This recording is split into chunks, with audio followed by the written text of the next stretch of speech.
Okay, good morning, everybody. It's Conor here. Hope you're all doing well. Good to see so many of you with us, and I think we'll have some more joining over the next while, so we'll let the room fill up. But we've quite a bit to get through, so we'll kick off, I think. So look, we've a very busy hour and a half or so, up to 11:30 ahead. So we're going to kick off with about a 25-minute workshop session.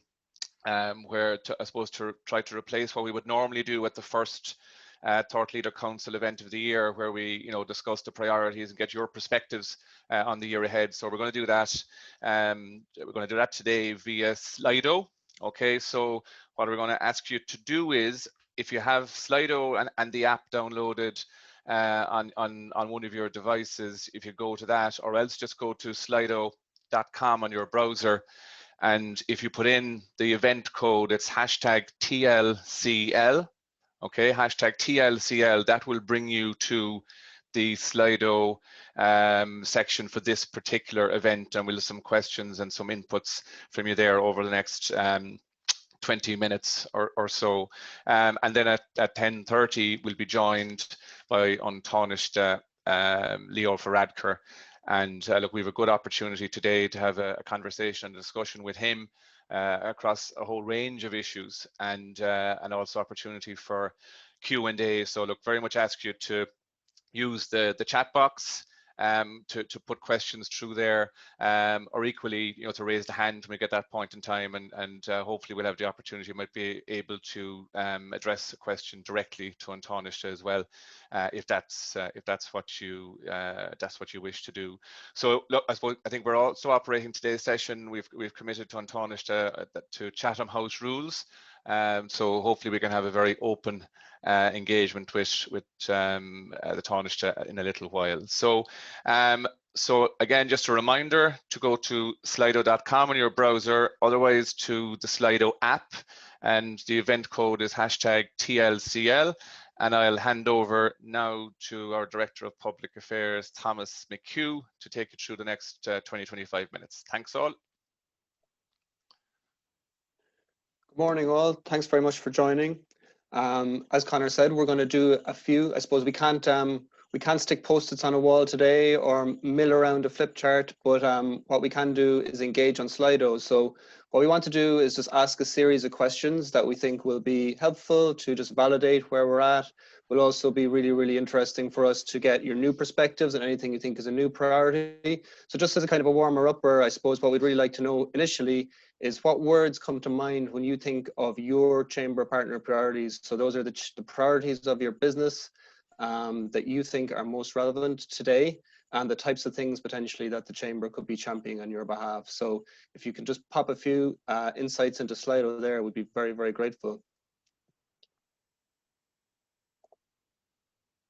Okay, so no surprise to see recovery, the first on the screen there.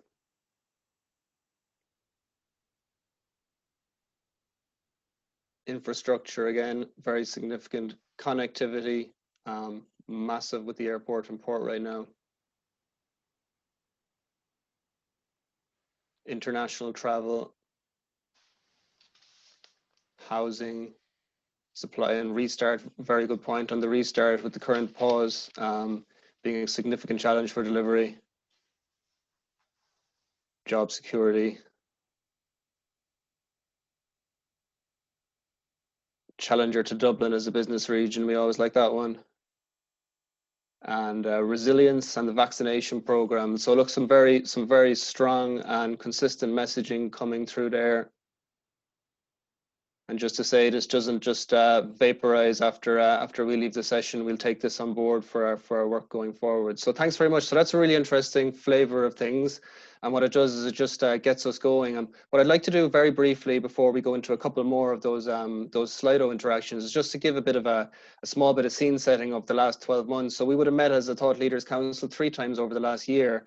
So we've updated it periodically. But look, I think no matter what anyone's personal perspective is on last year or business perspective, it was a monumental year across a number of indicators and a number of things politically and societally, and obviously the pandemic is a major focal point there. So look, we had a very significant quarter one with an election that effectively signaled the end of civil war politics, or I suppose the proportionate allocation of votes along those lines. So a major historical moment for Ireland, and we'll see how that plays out over the next few election cycles and what impact that has on our politics and on our stability as a country. The publication of CMAS was massive for Cork. It was in the pipeline for a good number of years, but what that does is it's the Cork Metropolitan Area Transport Strategy. What it does is it sets in place a framework for the delivery of a very massively significant sea change in how we travel around our region, which is massive from a competitiveness perspective and quality of life perspective. Then obviously we were also graced with the outbreak of the pandemic in March, and our March Thought Leaders event was actually one of our very last events, and I think it was the first time where people were doing the elbow bumping and wondering out loud whether or not they should be wearing face masks. So it was very much the early trepidation phase of that. Moving into Q2 then, again, an awful lot happened. So like it's impossible to overstate the pace of legislative development around pandemic supports and the availability of funding and the putting in place of a whole immense, unprecedented raft of supports that never before existed. And look, we worked very closely with government and with our colleagues in Chambers Ireland over that phase to create that. And even at that very early phase, it's important to remember things like initially there was just a PUP, there was just a pandemic unemployment payment, and it was the employer bodies that said, well, actually, no, what we need is to support people to be in employment, not to be creating a situation where we're only supporting people who have come out of employment. So that was very significant, but that's literally the ABCs and how basic it was at that point. A couple of other things happened. Micheál Martin was appointed Taoiseach, which is obviously very significant, and we have 3 Cork cabinet members in very senior and very influential cabinet positions, which is obviously very strong for Cork at present. Another not so good thing happened though was the recording of the highest ever atmospheric levels of CO2 at the Mauna Loa Observatory in Hawaii, which is, I suppose, acknowledged as being the most the single barometer where we're at on our carbon footprint at the moment. So again, despite everybody being positive around carbon levels and maybe it was dropping because of the pandemic and so on, that proved not to be the case at all. So a stark reminder there on the sustainability side. Then moving into Q3, very interesting stuff where government announced a massive stimulus package in July before the budget. Again, these things do not happen. The 7 billion stimulus package. The Renewable Energy Support Scheme, subsidy scheme, Renewable Electricity Subsidy Scheme was also launched, again, which gives Ireland the opportunity just to pivot now towards a more sustainable model. And for us, we were launching our Sustainable Cork programme in this window in terms of the actual output of our first report and the hosting of our first Sustainable Cork programme event, where we had Dr. Naomi Machete from the Cork Migrant Centre talking about what Black Lives Matters means for people in Ireland and what it means for the people in direct provision and people of different ethnicities in Ireland. So a very powerful start to our series. Then in Q4, obviously, the budget was massive in terms of its significance and in terms of its spend potential. And what was really very significant, I think, relative to the last recession was the huge endorsement of the value of infrastructural investment at 10.1 billion. In terms of its, in terms of spend potential. So that'll be a huge economic driver. And obviously that's one of the reasons why the construction pause at the start of this year is a cause for concern, because it diminishes the ability to spend that 10.1 billion, to be perfectly frank. Like every month that construction is taken out of the equation, the economic stimulus associated with that package, not to mind the rest of construction, is impeded. And it means that we're, rolling things down the line for next year, which is not desirable in terms of speed. Dunkettle reached final investment decision again, which is probably the first major investment decision in Cork since the last recession in terms of large scale infrastructure. So a very significant moment. Cork also flooded, not so good. The LDA opened a Cork office, or committed to doing so. And we in Cork Chamber launched a very significant report on anaerobic digestion and the potential of that to really provide a really secure, renewable baseline for and a circular baseline for the rural economy. So that's a bit of a sense of where last year went. A massive year politically in terms of global politics, a massive year in terms of Irish politics, a massive year in terms of policy around spend, and hopefully we can continue that momentum into next year. So we'll just let's move into a few questions again now. So again, we've got a couple of different questions, and again, we just want to validate and get perspective on where you guys are at in terms of your priorities. So again, we've got some suggestive titles here on this one in terms of what you might rank as your highest priorities. And then in our next question, we have more of a free text approach for anything we may have missed. So really appreciate your perspective again on Slido. If you have it to hand on your mobile or your desktop, and we'll just get those in, and it'll feed in directly into how we rank and how we prioritize our workload for the year ahead. So we've got economic recovery and resilience, championing issues relevant to Cork, climate and sustainability, obviously massive, and arguably climate and sustainability cuts across all of the other work streams. Regional connectivity being massive. Very interesting to see housing there coming to the top immediately. Public realm. Again, that speaks to that quality of life piece in terms of how that came out in our Sustainable Cork programme. Quality of life came out as the top differentiating indicator for the future competitiveness of Cork.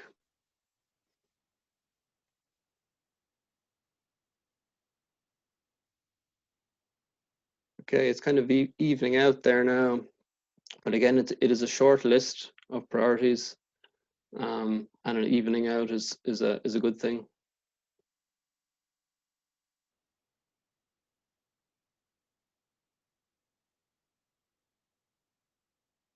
And again, that championing of issues relevant to Cork is very important to us. Obviously, it's possibly very, very obvious, but actually to get that validation, you know, that the focus on regional issues is so important to Cork Chamber and is really integral to the DNA of the Chamber. So, okay, so that's some really good feedback there, and we'll just move on to the next one, which is a bit more of slightly more creative space, you know.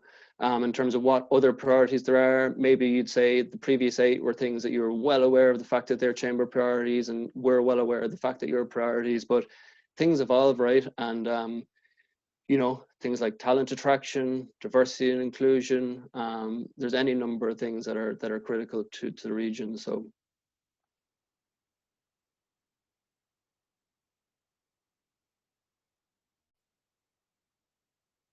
Interesting this morning as we all assess our levels of connectivity at home to see that coming up immediately as the first one. Community inclusion. City centre, yeah.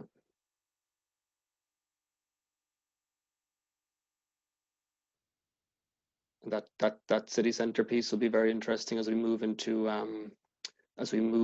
a phase of the next phase of the Cork City Development Plan. And actually, I'll do a call out now. If anyone's particularly interested in engaging at a very senior level with the with City Council, and we will be holding a meeting with them soon, and they would like us to gather some interested business representatives there. So, if anyone's particularly passionate about that city centre piece, just drop me an email after.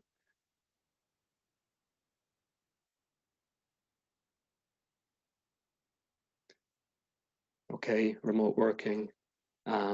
Again, remote working is probably a good one to engage An Tánaiste on with the remote working strategy, which is something he's been in the thick of. Recreation, diversity and inclusion, childcare, connectivity, and where Cork can be a world leader. I think that's that piece around being a world leader really is where we need to focus in terms of our competitiveness and identifying and working very strongly towards what are the USPs for Cork, which we know is the quality of our people, our education, and our quality of life, and our connectivity, and our openness on business. Okay, so that's really good. And again, this is a Slido. If anyone wants to elaborate or to feedback any further on those, please do. And we'll take it on board. So we'll just move on to the next one. Okay, so we just have 2 more quick questions, okay, and then we'll move on to a little bit more discussion before the Tánaiste. So the Sustainable Development Goals from the United Nations is the framework for the whole of the planet to work towards being more sustainable, okay, for future generations. We've adopted 5 in the Chamber, okay, there is 17. What we just like to understand right now is what's the level of awareness or active championing of these goals amongst our attendees today. Very strong, effectively. And look, it's just to be aware of the framework. And I think different companies will have identified different goals. Okay, we're holding at 78% there, so we can move on to the next question. It's a very strong validation of, I suppose, of our own approach, and I suppose a very strong collegiate approach across the whole of the framework today, all of the attendees. Okay, so these are the 5 that we have, okay? And again, we have 5, as do all of the chambers in Ireland, and we believe that we champion them very, very strongly, very, very ethically, and very, very integrated fashion across everything that we do.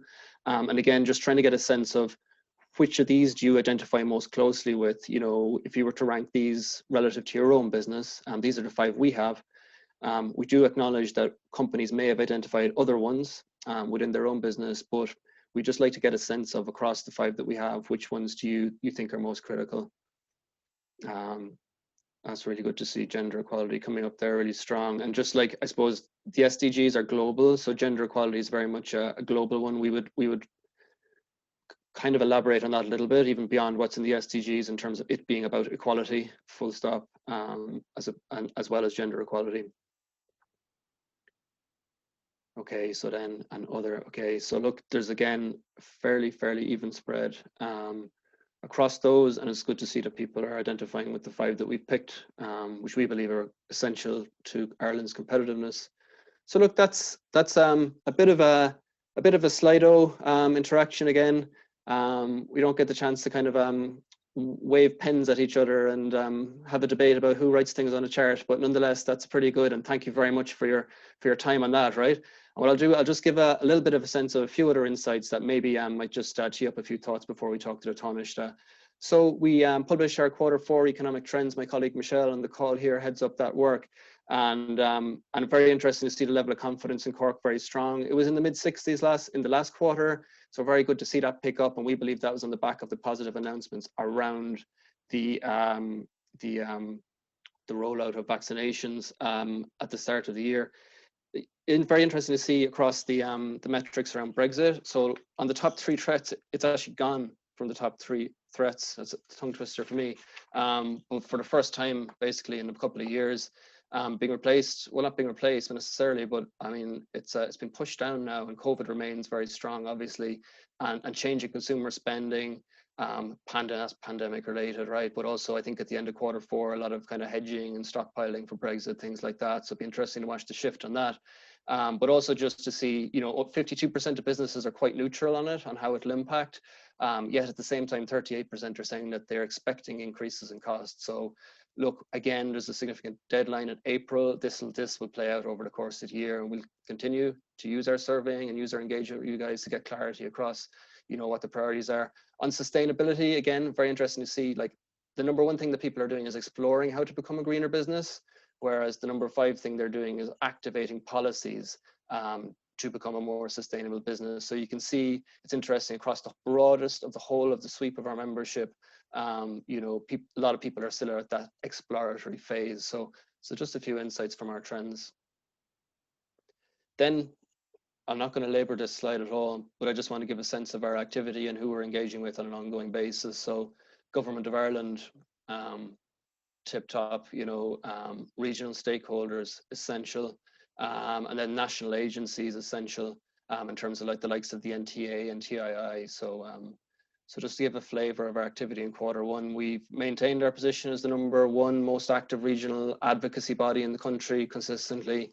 And we've actually managed to increase our returns level, which is really, really positive over the last while. So yeah, we're pretty busy. This is where I just want to spend a moment.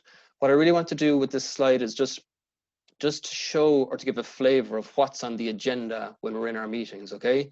So this is an actual, this on the left is a preparatory note prepared for attendees at a recent meeting with a senior cabinet member, which is representative of the types of agenda that we're bringing to all of our most senior meetings. So you can see there where we have the National Development Plan, that's the capital plan for Ireland, you know, coming off a low base level of investment over the last decade, the need for investment, the need for short-term stimulus, but also for long-term resilience in terms of that investment.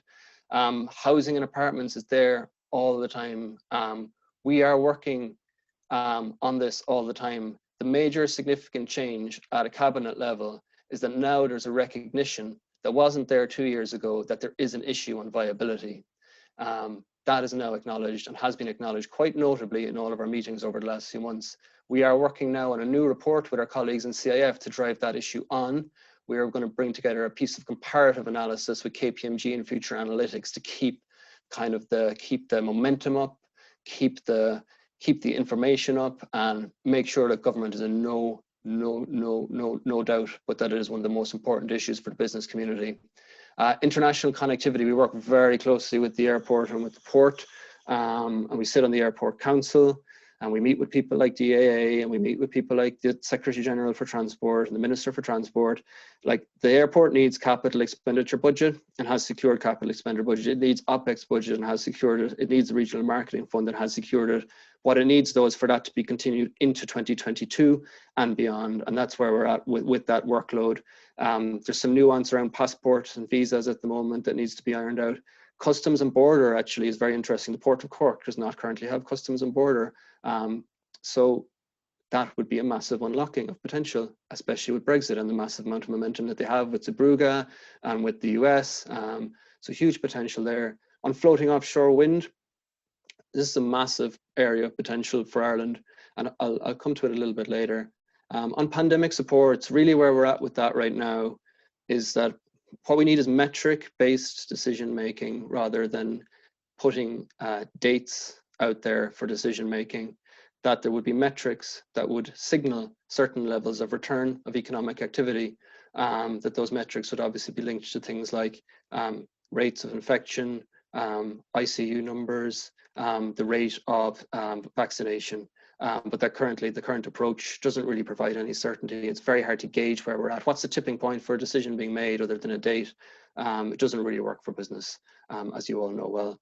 The other piece there is, to ensure that there's a continuation of them. Like having invested so much time and so much capital in ensuring that there's business continuity, we can't just see the supports abruptly stop. Of course, they need to taper off and become perhaps like a little bit harder to get into over time, but equally there are certain sectors that are going to need very, very strong supports on an ongoing basis into next year and thereafter, and we can't afford to let anybody drop off at this point. It would just be damaging and unnecessary, having put so much into it. So that's a bit of a flight through of the pandemics. On Brexit, I mean, the trading barriers, the increased cost, again, this is just about feeding into government problems as and when they arise. So, we would just encourage you, as and when problems arise or difficulties arise in your business, to feed them through. We feed them through to government. To be fair, they're very responsive to the best of their ability in terms of ironing out Brexit issues. I think steel was a big issue going back a couple of weeks, and a lot of work's been done on that. Cost of construction, again, we need to keep a close eye on that. So look, I think it's worth just going through that. It's a representative example of an overarching agenda that you would have with a senior official. Then the National Development Plan. So that's massive piece in terms of its significance to Cork. It will define capital spending in the region for the next 10 years. And really, I would describe our approach to it as being to align it to Ireland 2040. That Ireland is the fastest growing city region in Ireland, and funding needs to be allocated accordingly. That we need to maintain what's already there. There's very strong commitment to Cork already. Projects like the M28, which very thankfully had a massive milestone this week, needs to be funded. Projects like the M20 need to continue to have strength and funding. And then strengthen. So this is CMATs. So CMATs isn't entirely covered in the previous NDP. There was a bit of seed funding for doing bits and bobs, but like CMATs is what we mean by strengthening. We need to get that metropolitan strategy done. And also on strengthening, I think something that's worth noting is water infrastructure, the alignment of the delivery of water infrastructure to Cork, which is holding back all manner of things. Aside from that, we have everything in there, from the delivery of hospitals for Cork through to the need for funding for IDA lands. So it's a very, very comprehensive document. We'll be releasing it to media next week, and we'll distribute it to the grouping at that point as well. Just also, we've had submissions on the M20, massively important. Micro generation of electricity, greenways, the water, I kind of covered that point, but also the National Recovery and Resilience Plan, which I'm sure An Tánaiste will mention, which is, well, it's the plan for how do we get from here to the end of the pandemic and beyond from a business support perspective. So yeah, floating offshore wind, massive potential. Looking represented, like looking comparatively, for example, the UK are going to hit about 40 gigawatts over the next few years. We're only looking to hit 5 from a standing start. All of our eggs are in the Irish Sea basket. There's massive scope for more potential. Celtic Sea, floating offshore wind, the Atlantic. We've got an exceptional and unrivaled natural endowment in our sea. And we have an opportunity to make the most of it. And what we're trying to do is push government to be more ambitious on this.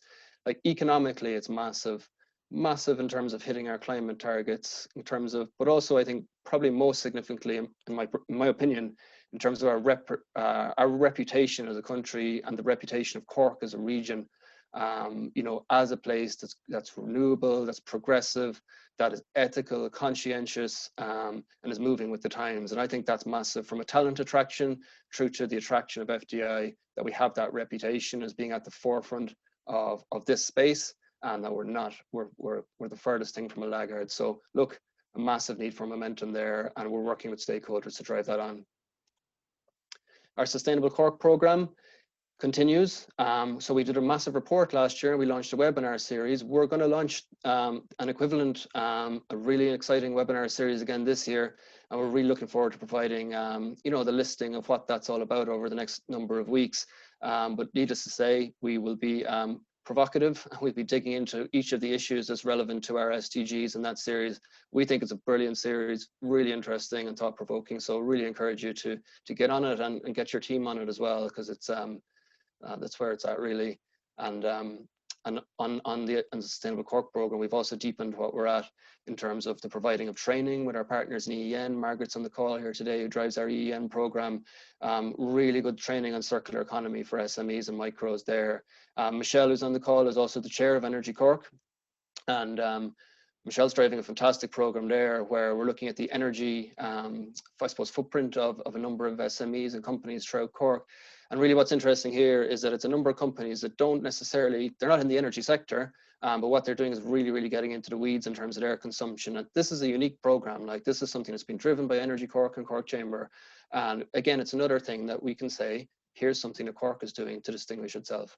And bring real benefit to those businesses. Then we've got a Greening Our Cities webinar series, which is everything from, like, it's all about best practice really and how we can apply it to Cork. So Bankside Urban Forest, which is a partnership transformation in London around urban forestry, right through to looking at the best examples in Utrecht and how we integrate and build in nature. So again, just trying to broaden the awareness, provoke discussion, and drive on a progressive agenda for Cork with that program.